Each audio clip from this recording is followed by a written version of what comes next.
Doctor's Journal, Dr. Elin Morris. Entry, June 4th.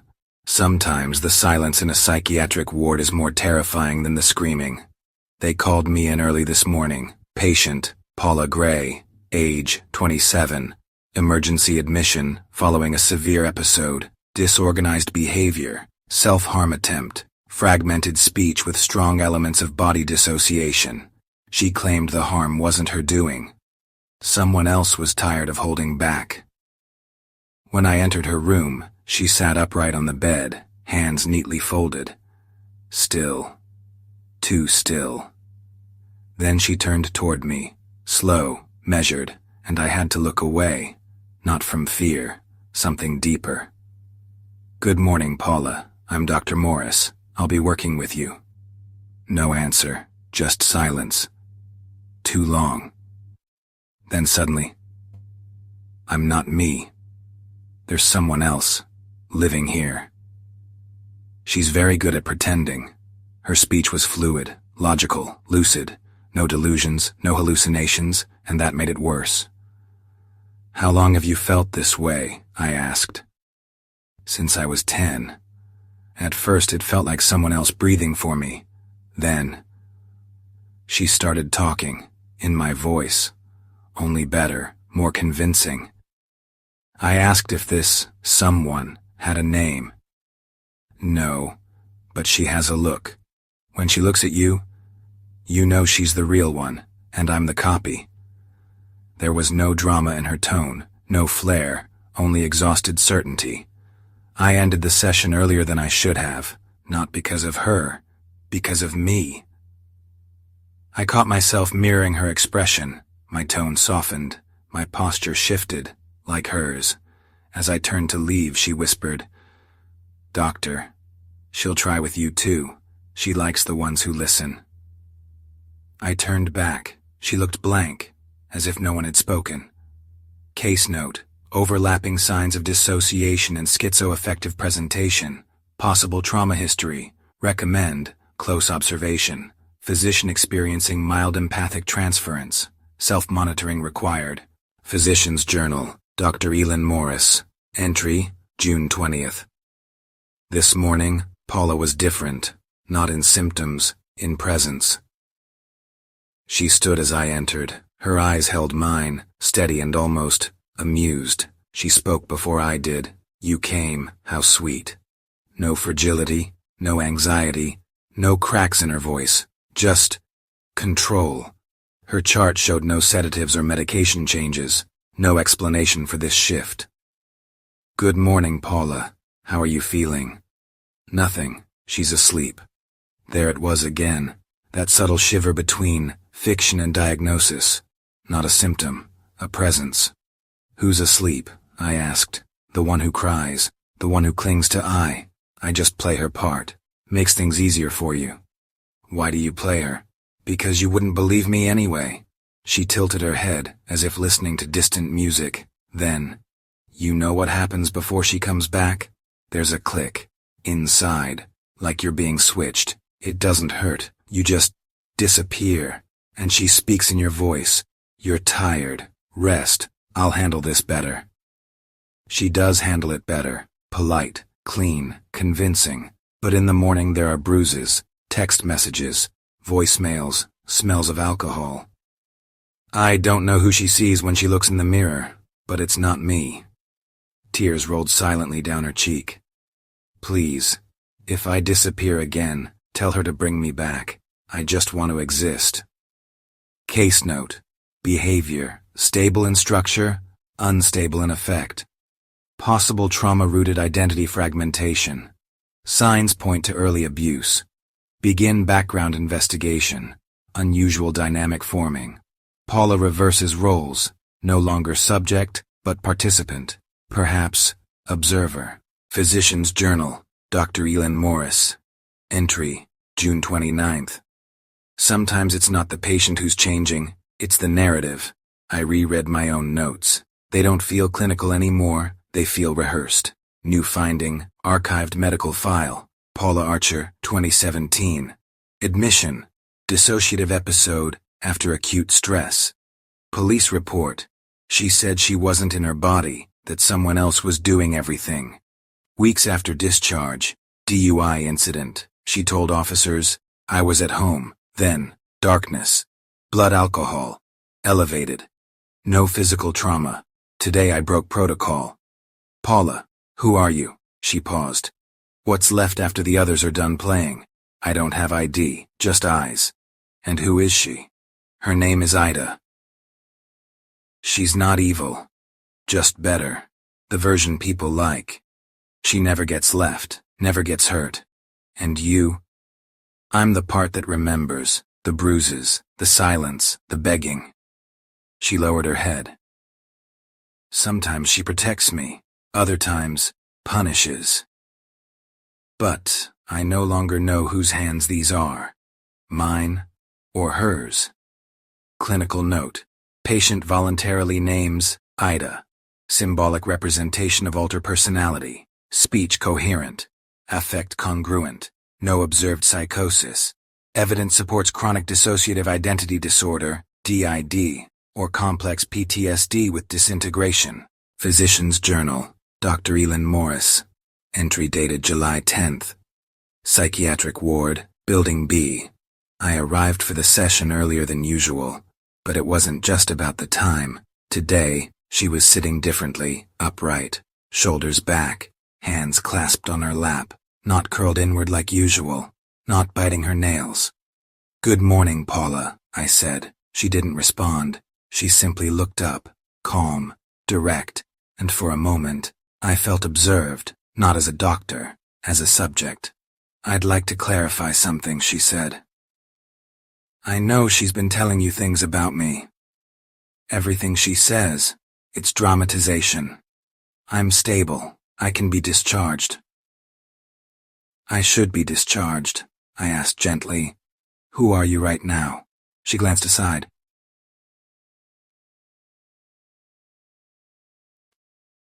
Yusufam. Whoever can flies. 4. I need to be to get you to sign the papers.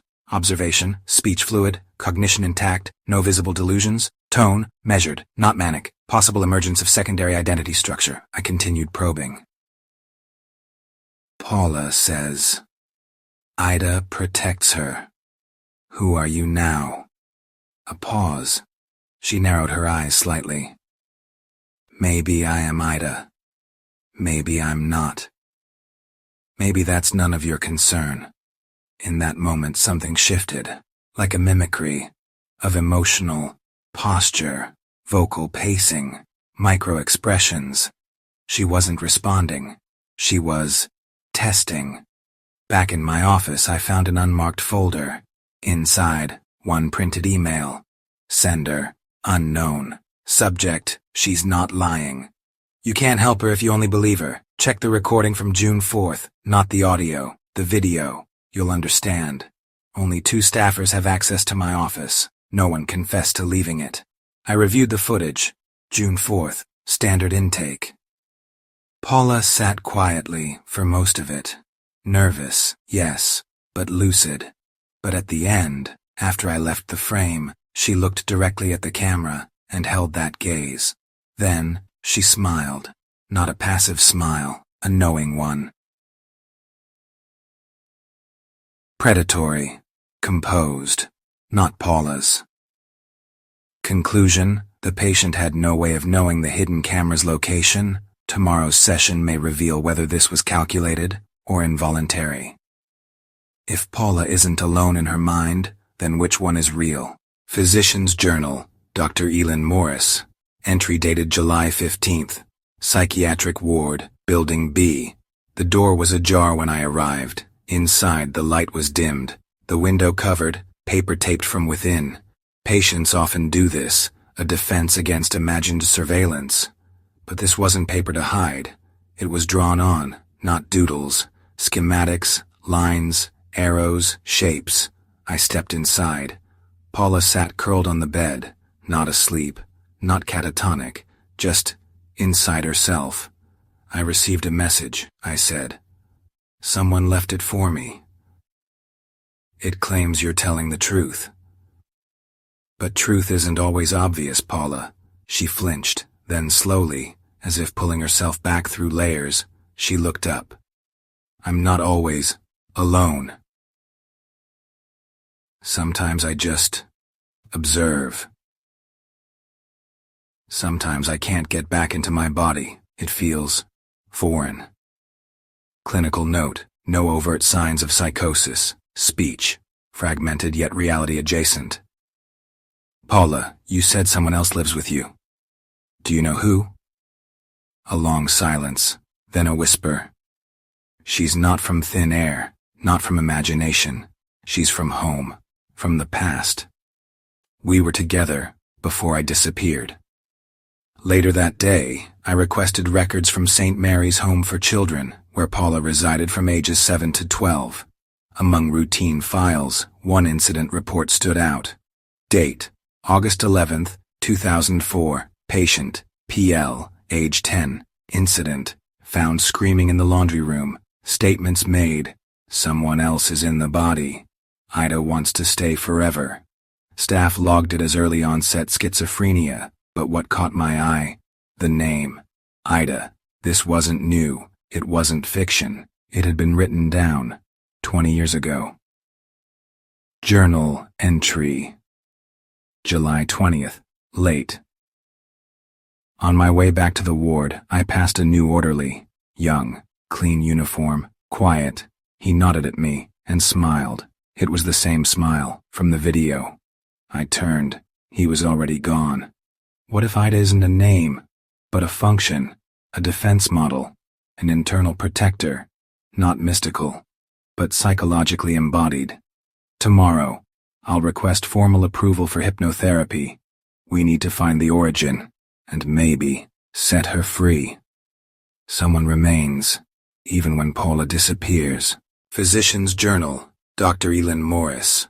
Entry dated July 28th. Hypnotherapy room, 3B. Patient, Paula L. Session. First authorized hypnotherapy trial. No sedation administered. Patient consented willingly. If I fall asleep, she said, she'll come out. If I don't go down, she'll rise. I guided her slowly. You're safe. Just listen to my voice. We're going into a memory. Nothing there can harm you. She nodded, then began to speak softly. A door, wooden, splinters in my palm. The handle is cold. There's a voice behind it. Whose voice? I asked. Mine, and not mine. She's calling. Says if I don't let her in, we'll both disappear. So I let her in. Physiological signs: breathing slowed, finger temperature dropped, eyes moved in REM beneath lids. What happened next? I asked. Laundry room, tiled floor, wet sheets, staff calling. Paula, it's late. But she was already out. She was in the body. I was behind the glass. Do you remember her? I asked. She doesn't want me to. If I remember, she has to leave. But I'm scared to be alone. She paused, then said, her name's not Ida. It's not a name. It's a command. Ida. I said it once, go, and she did, and she stayed. She opened her eyes. Her face was pale, but her gaze, clear, integrated, present. Later that evening, personal note, I believe today we met the real Paula. Ida wasn't a demon, not a hallucination. She was survival, a psychic construct born in trauma, a helper that stayed too long. Today Paula gave a new command. You can stay, but I'm in charge. Physician's Journal, Dr. Elin Morris. Entry dated August 11th. Final observation. This morning, Paula left me a handwritten note. No date, no name. Thank you for giving me a mirror. I was afraid to look into it, but now I know the reflection isn't the enemy. It just stayed silent for too long. She sat across from me in the office. No hoodie, no twitching, just herself. I feel strange, she said. Not good, not bad. Like I'm the only one in the body, and it feels unfamiliar. We talked about that strangeness. The silence, the absence of Ida's voice. She said, I didn't kill her, I let her go. She protected me. But now, I'll do it on my own. Clinical summary. Acute episodes. Resolved hallucinations. Not observed. Dissociative behavior. Absent self-identity. Reclaimed emotional ownership. Present before leaving, she paused by the hallway mirror, touched the glass. I'm still strange, she said. But now it's my kind of strange, and I'm not afraid of it anymore. She looked back only once, and smiled, not perfectly, not brightly, but with a certainty that belonged only to her. Physician's Journal, Dr. Elin Morris. Entry dated September 2nd. Psychiatric Ward, Building B, post-discharge check-in. It's been 3 weeks since Paula was discharged. I met her today for our first outpatient session. Neutral setting, soft chairs, no locked doors. She looked different. But not in the way I expected. Not healed. Not radiant. Just steady. She wore no makeup, carried a notebook. Her steps were careful, deliberate, like someone testing the floor beneath their own weight. I asked how she was sleeping. Not deeply, she admitted, but I wake up knowing I was asleep. That's already a gift. She'd started journaling, one entry every morning, even if it's just one word, one page, one voice. It helps me tell the silence from the noise, she said. At one point I asked carefully, "Have you felt her again?" Paula looked down, took a moment. Not like before. Now it's more like memory, like muscle tension, like a shadow at the edge of a thought. But it's mine now. I don't dissociate from it. She's woven in, but quiet. She paused. Sometimes I still ask her what to do, but now it feels like I'm talking to myself. And that's okay. Note. Confidential. Paula's trajectory continues to support diagnosis of complex trauma with dissociative coping structures, now stabilizing through awareness and reintegration. Patient displays, self-agency, critical memory alignment, and present-centered reasoning. There are moments where her gaze still changes, moments where her voice hesitates, just for a breath. But then it comes back. Final entry, personal reflection. Dr. Elin Morris. They don't teach you what it means to lose someone without them dying. They don't warn you about the moment when a patient you've walked through darkness with no longer needs you, and you're left holding the flashlight, alone in a lit room. But this is why we do it. To hand over the light, to let them choose what they see in the mirror, even if it's strange, even if it once terrified them. And now, when I walk the hallways and pass other locked doors, I think of Paula, and I wonder how many others are still waiting for someone to knock and say, "It's okay, you can come back now." Because there are many ways the mind protects itself, and only one way we heal, together.